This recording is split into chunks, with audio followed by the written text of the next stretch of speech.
ধরো কোনো এক রাতে আমি মরেই গেলাম, যথারীতি তোমার মতো করেই তোমার দিন শুরু হলো, কিন্তু তুমি আমার খবর তখনও জানতে পারোনি। জানবে কি করে? বরাবরের মতোই আমাদের মনোমালিন্য চলছিল। সকালবেলা কেউ টেরই পেল না আমি নেই। সবাই ভাবলো রাত জেগেছে হয়তো, ঘুমাক আর একটু। সকাল পার হয়ে সূর্য যখন মধ্য গগনে, এবার কারো কারো মনে হলো এখনও কেন উঠছি না আমি। দুপুরে রান্না না হলে বাড়ির সবাই খাবে কি?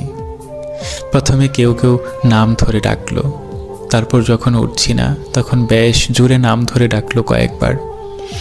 তারপর যখন গায়ে ধাক্কা দিল জোরে, তখন টের পেল আমার শরীর হিম শীতল হয়ে আছে। এরপর আর কি, বাকি মরাবাড়ির মতো সবাই কান্নাকাটি চিল্লাপাল্লা হলো। কিন্তু তুমি তখনও জানো না আমি আর নেই। জানবে কি করে? তুমি যে আমার সাথে জেদ দেখাচ্ছ। আগে কখনোই কল করবে না আমাকে তুমি। এর মাঝে দুপুর গড়িয়ে বিকেল প্রায়। এর ফাঁকে আমাকে আমার গন্তব্যে নিয়ে যাওয়ার প্রস্তুতি শেষ। শেষ গোসল।